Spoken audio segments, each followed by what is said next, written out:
जय हिंद साथियों, आप सभी का स्वागत है शाइन वाईटी क्लासेस में। अपर निजी सचिव भर्ती के लिए हिंदी शॉर्ट हैंड की प्रैक्टिस डिक्टेशन 80 शब्द प्रति मिनट गति से डिक्टेशन 5 सेकंड में शुरू होगी।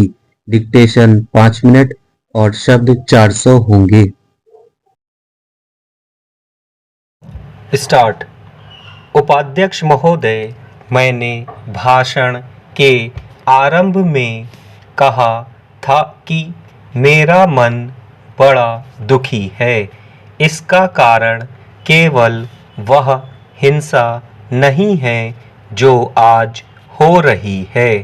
संभवतः आपने सुना होगा कि मैंने पिछले 2 दिन अपने देश के कुछ सूखाग्रस्त क्षेत्रों, बिहार और उत्तर प्रदेश के कुछ हिस्सों का दौरा किया है। यहाँ ऐसे लोग हैं जिनकी सच्ची शिकायतें हैं। उनकी कठिनाइयाँ वस्तुतः सच्ची है। इन लोगों के लिए जीवन मरण का प्रश्न है, लेकिन मैंने उनसे एक भी शिकायत नहीं सुनी। एक भी व्यक्ति मेरे पास नहीं आया कि मुझे यह दो, परंतु किसान अपनी सामर्थ्य भर कोशिश कर रहा है। उसे भाषणों में कोई दिलचस्पी नहीं है। उसे आंदोलनों और मांगों में दिलचस्पी नहीं है।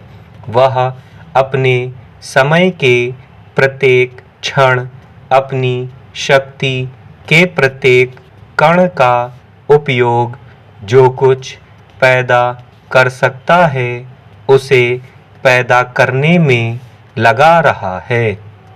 इस स्थिति में हम शहरों में रहने वाले लोगों को इन संकटग्रस्त लोगों की सहायता करना तो दूर, बल्कि आंदोलन शुरू करके कठिनाइयाँ पैदा करने में लगा हुआ पाते हैं। हमारे सामने वस्तुतः यह सबसे गंभीर संकट है। इससे पहले भी सूखा पड़ा था, लेकिन वह इतना भयंकर नहीं था। वर्षा नहीं हुई थी, पर मिट्टी में कुछ नमी थी। लेकिन आज जमीन पूरी तरह से सूखी हुई है। मिट्टी में नमी नाम मात्र को भी नहीं है।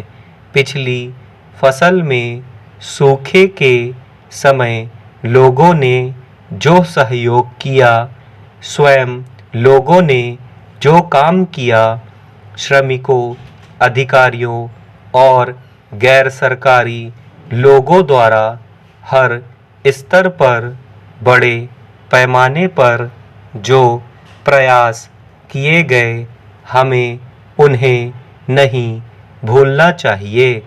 हमें इस बार फिर उन्हीं प्रयासों को दोहराना है। इन कार्यों में उन स्थानों के लोगों का योगदान करना है जो संकट से मुक्त इलाकों में रह रहे हैं। हमें ऐसा आंदोलन करना चाहिए जिससे लोग वह सब कुछ दें जो उनकी बुनियादी आवश्यकताओं के अलावा उनके पास है, और ऐसी चीज़ें भी दें जो स्वयं उनके लिए आवश्यक है। यह कार्य संकटग्रस्त लोगों की सहायता की भावना से किया जाना चाहिए और अनाज तथा अन्य आवश्यक वस्तुएं देनी चाहिए।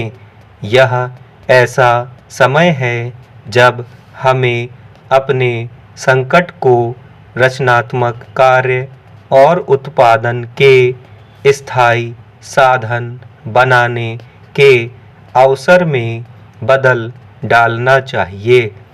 मैं जहाँ कहीं भी गई, मैंने यह बात बल देकर कही है। स्टॉप।